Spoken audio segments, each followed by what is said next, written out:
کوئی پریشانی ہو سب سے پہلے کس کا دروازہ کھٹکھٹایا جائے؟ اللہ کا۔ یعلم خائنۃ الاعین وما تخفی الصدور، وہ آنکھوں کی خیانت کو بھی جانتا ہے، سینوں کے رازوں کو بھی جانتا ہے۔ هو اعلم بکم اذ انتم اجنۃ فی بطون امہاتکم، جب تمہاری ماں تمہیں نہیں جانتی تھی، ماں کے پیٹ میں تھے تم، وہ اس وقت سے تمہیں جانتا ہے، تم سے محبت کرتا ہے، ماں سے بھی 70 گنا زیادہ۔ علی کل شیء قدیر ہے، اس کی عظمت ہے، اس کا جلال ہے، لہذا جب بھی پکارا جائے گا، وہ پکار جو اسباب سے ہٹ کے ہے۔ اسباب کا مطلب کیا ہے؟ مجھے پیاس لگ رہی ہے، میں کہتا ہوں پانی چاہیے، آپ جائیں گے اٹھ کے کولر سے پانی نکالیں گے لے آئیں گے، یہ وہ مدد نہیں ہے، یہ تو ہر ایک سے مانگی جاتی ہے۔ ایک مدد وہ ہوتی ہے اس کے ارادے کا نام، جب وہ کسی چیز کا ارادہ کرتا ہے تو دو کام کرتا ہے، یا تو ویسے اسباب پیدا کر دیتا ہے یا بغیر سبب کے کام کر دیتا ہے۔ وہ بغیر سبب کے کام کرے، اس کو معجزہ اور کرامت کہتے ہیں۔ سمجھ میں آ رہی ہے بات؟ اس کو کیا کہتے ہیں؟ معجزہ اور کرامت۔ کوئی سبب نہیں ہے، کر دیا اس نے۔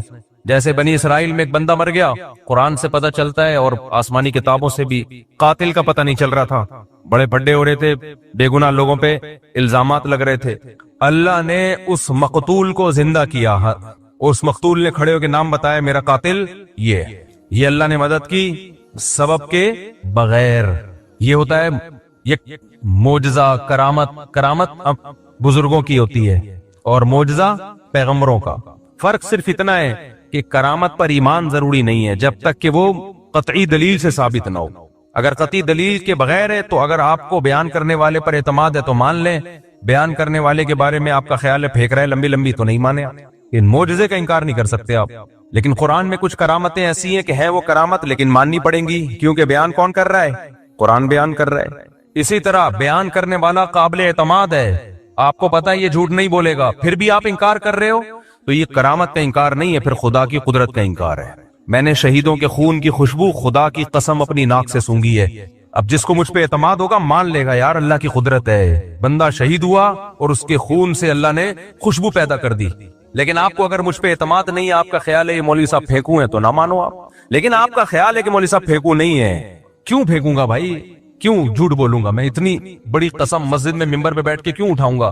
اس کے باوجود بھی اگر آپ انکار کر رہے ہو کہ نہیں جی شہید کے خون سے خوشبو آ ہی نہیں سکتی، تو پھر یہ ہمارا انکار نہیں ہے، پھر یہ خدا کی قدرت کا انکار ہے۔ یہ وہی لا مذہبیت ہے، الحاد ہے، جس کی بیس پہ لوگوں نے خدا کا انکار کیا ہے۔ کیونکہ آج بہت سے لوگ بابوں کی کرامتوں کا انکار کرتے کرتے لمٹ کراس کر چکے ہیں، کرامت کے وجود ہی کے منکر ہو گئے۔ یہ غلط ہے، کسی بھی چیز کے اعتدال سے اس پہ رد کیا جائے گا۔ سمجھ میں آ رہی ہے کہ نہیں آ رہی بات؟ توحید یہ نہیں ہے کہ آپ کرامتوں کا انکار کرتے ہیں، توحید کرامت کا وجود تو توحید کی بڑی دلیل ہے کہ یہ اللہ کی قدرت ہے۔ تو مدد اسباب سے ہٹ کے کون کرتا ہے؟ بولو اللہ۔ اب اللہ جب مدد کرتا ہے تو دو طریقے ہوتے ہیں اس کے، یا تو بغیر سبب کے کر دے گا، جیسے میں نے مثالیں دی، فرعون کو، موسیٰ علیہ السلام کو فرعون سے کیسے بچایا؟ ناکامی کے نقشے پہلے پیدا کیے۔ حضرت موسیٰ علیہ السلام نکلے بنی اسرائیل کو لے کر، گھوڑے پہ جا رہے ہیں دوڑتے ہوئے، راستہ بھلا دیا اللہ نے، صحیح ہے نا؟ آگے پانی ہے، سمندر ہے، پیچھے فرعون، بنی اسرائیل نے کہا انا لمدرکون، مارے گئے، بس آگے پانی، پیچھے اتنا بڑا لشکر گئے۔ اب اسباب کی دنیا میں بچنے کا کوئی چانس تھا؟ اے بھائی امپاسبل۔ موسیٰ علیہ السلام کا اللہ پہ اعتماد، تو یہ جو اعتماد ہے یہ ہے وہ محبت جو کس کو دی جا رہی ہے؟ معبود کو۔ اگر وہاں کوئی سائنٹسٹ آ کے حضرت موسیٰ علیہ السلام کو کہتا کہ میں کوئی ابھی ایسا کروں گا، ایک توپ ایجاد کر لوں گا اور ان فرعونیوں پہ آپ بمبارمنٹ کرو گے، موسیٰ علیہ السلام مان لیتے اس کی بات؟ بولو نہیں۔ اس پہ توکل کرتے؟ نہ بھائی، اسباب کی دنیا میں ممکن نہیں ہے، ایسا نہیں ہو سکتا، اتنی جلدی کچھ بھی نہیں ہو سکتا۔ لیکن وہ معبود کس کو مانتے تھے؟ اللہ کو، صرف اللہ کو، صرف اللہ۔ عیسائی صرف اللہ نہیں کہتے، مسیح علیہ السلام کو بھی ساتھ میں ملا لیتے ہیں۔ نا صرف ایسے موقع پہ صرف کون؟ اللہ۔ کوئی پیغمبر، کوئی ولی، کوئی فرشتہ نہیں، کیونکہ اب اسباب سے ہٹ کے مدد کرنے کی بات ہو رہی ہے۔ اس کی قدرت کس کے ہاتھ میں ہے؟ اللہ کے ہاتھ میں۔ یہ محبت اور یہ تعلق اللہ کے علاوہ کسی اور کو دیا، آپ 100 دفعہ کہو کہ میں صرف ایک اللہ کو مانتا ہوں، اللہ کہے گا تم ایک اللہ کو نہیں مانتے، تم صرف زبان سے بولتے ہو، حقیقت میں تم نہیں مانتے، جھوٹ بولتے ہو تم۔ آپ کہہ رہے ہو مسیح سے بھی دعائیں مانگی جائیں، مریم سے بھی دعائیں مانگی جائیں علیہم السلام، اور پھر کہو ہم ایک خدا کو مانتے ہیں، تو آپ کے کہنے سے اللہ نہیں مان لے گا اس بات کو. اللہ کہے گا میں نہیں مانتا، میں اس کو مانوں گا کہ یہ ایک خدا کو مانتے ہیں جو مصیبتوں میں صرف کس سے مانگے گا؟ صرف اس اللہ سے مانگے گا. تو موسیٰ علیہ السلام نے اس موقع پہ کیا کہا؟ اِنَّ مَعِیَ رَبِّی، میرے ساتھ کون ہے؟ اللہ. کیا مطلب؟ وہ مدد کرنا چاہے گا تو کر دے گا. حضرت موسیٰ کے علم میں بھی نہیں تھا کہ کیسے کرے گا، کیونکہ اب تک تو حضرت موسیٰ نے لاٹھی کو سانپ بنتے ہوئے دیکھا تھا نا، تو یہ لاٹھی سانپ بن کے کتنے فرعونیوں کو کھا لیتی بھائی. کیا خیال ہے؟ پیچھے سے سینکڑوں ہزاروں کا لشکر آ رہا ہو اور آپ کے ہاتھ میں ایک اژدہا ہو، وہ اژدہا کچھ کر لے گا؟ کچھ بھی نہیں کر پائے گا. کتنوں کو کھائے گا وہ؟ بلکہ آنے والا سب سے پہلے اژدہا پہ وار کرے گا کہ پہلے اس کو قتل کرو. تو اللہ مدد کرتا ہے بعض دفعہ بغیر سبب کے، کہتا ہے چلو بھائی. اللہ نے پھر موسیٰ علیہ السلام کو وحی کی کہ یہ لاٹھی کو آپ پانی پہ ماریے.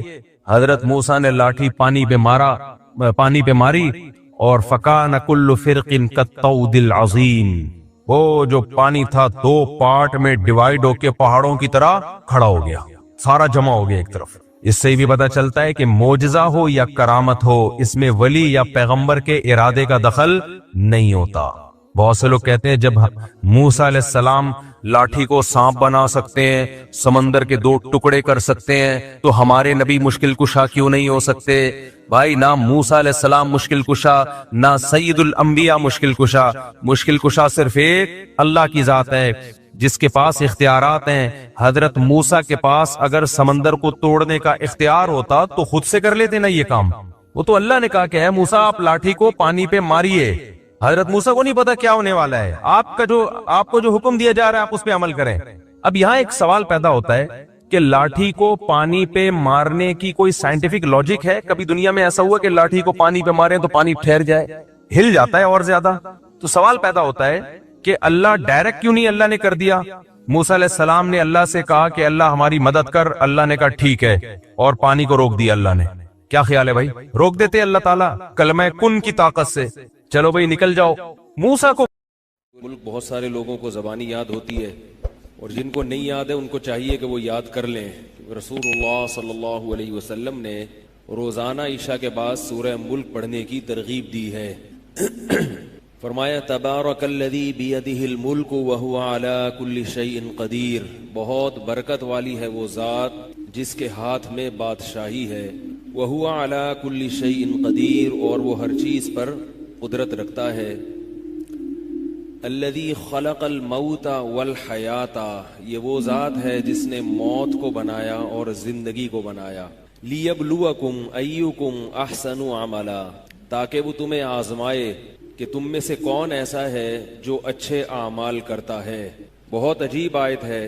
حقیقت یہ ہے کہ حضرت عمر رضی اللہ تعالی عنہ کا قول ہے من لم یعرف الجاہلیت لم یعرف الاسلام. وہ فرماتے ہیں جس نے زمانہ جاہلیت نہیں دیکھا وہ اسلام کی خوبیاں بھی نہیں پہچان سکتا.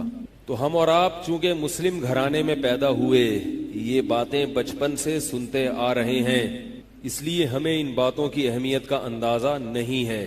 ورنہ یہ سورت جس شان کے ساتھ شروع ہو رہی ہے، جس جلال کے ساتھ شروع ہو رہی ہے، وہ ایسا زبردست جلال ہے اس سورت میں کہ انسان کے دل کو اندر سے ہلا دے.